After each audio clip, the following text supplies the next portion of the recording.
Would you escape from a prison to climb a mountain? It's probably the last thing you would think about. Yet there are those who have been struck by an image that appeared in the clouds almost in the middle of the last century and in the middle of the Second World War.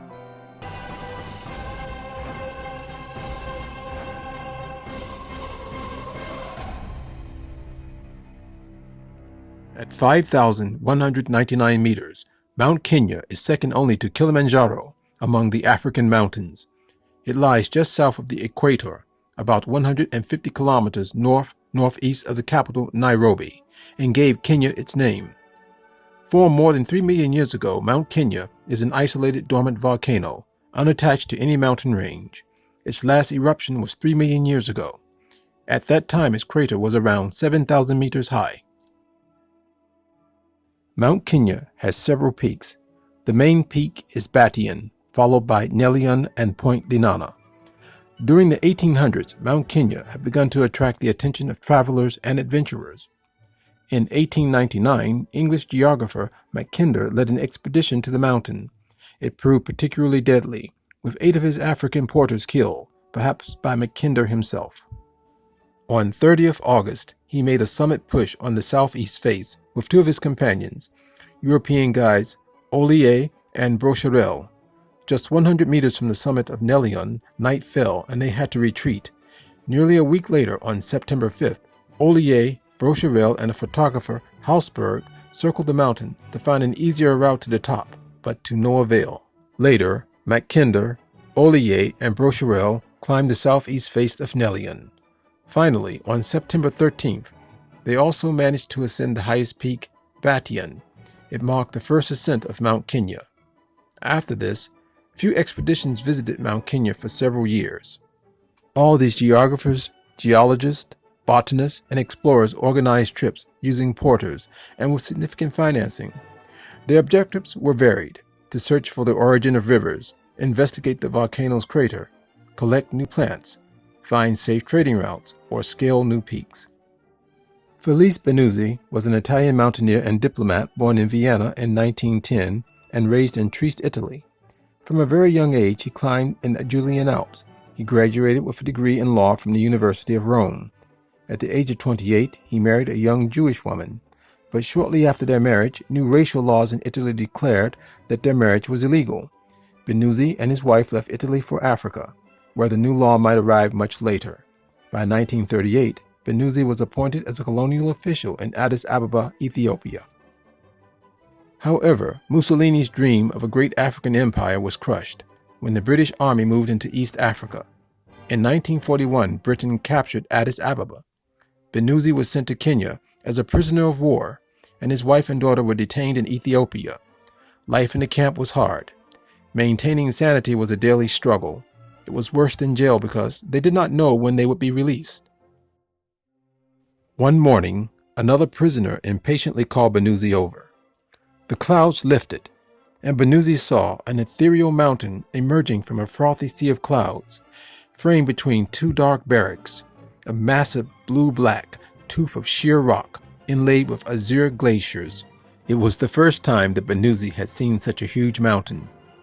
Benuzzi decided to sneak out of camp and climb Mount Kenya. In 1942, he began to prepare. In letters to his family, he asked for boots and some warm clothes without confessing his plan. Gradually, he bought materials to make climbing equipment. He knew that for this adventure, he needed 2 companions. In the following weeks, he began to observe and assess the other prisoners. Bunkmate Giovanni Belletto, a doctor and mountaineer, was the first to join him. They had quite a bit of trouble finding a 3rd team member. Finally, Benuzzi decided that instead of looking at the physical abilities of others, he would choose someone he liked. This 3rd man was Vincenzo Bassotti, who had never climbed a single mountain in his life. However, Benuzzi liked Bassotti very much. He seemed just as crazy as Benuzzi was. Bassotti would be in charge of the base camp during the illegal expedition. Several other prisoners helped them make crampons, ice axes, clothes, backpacks, ropes, and helmets. They made all these items using materials they found and brought into camp. The expedition was scheduled for January 24th, 1943. On that day, They left a note for the camp officer. "Sir," it read, "we have not previously informed you of our intentions. Surely you would try to dissuade us. We are leaving the camp, and we reckon to be back within 14 days. Then you will know, and certainly approve of our actions." A very long trek to the foot of the mountain awaited them. They hardly knew anything about Mount Kenya.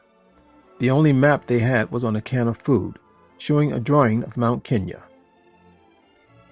After a forest, they crossed the Altipian and established a base camp at 4,250 meters. Their first plan was to climb Batian Peak. Their second option was Punta Linana.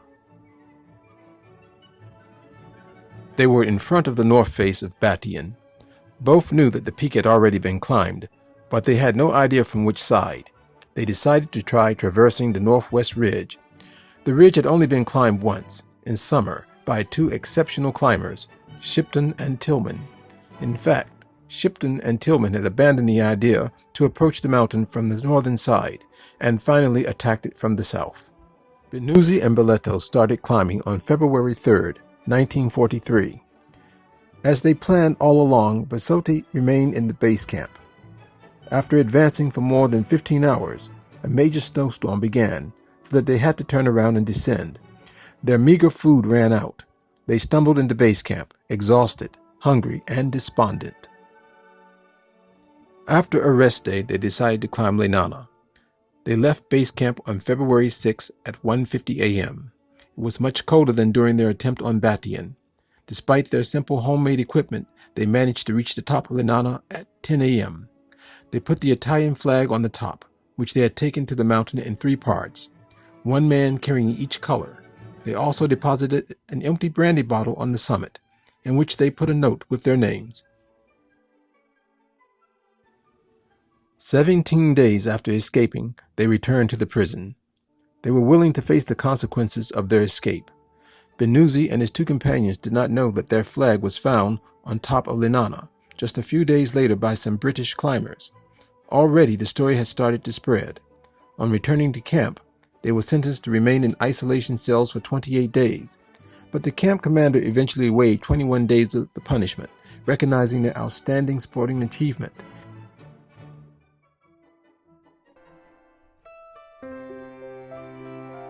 They were repatriated to Italy in 1946.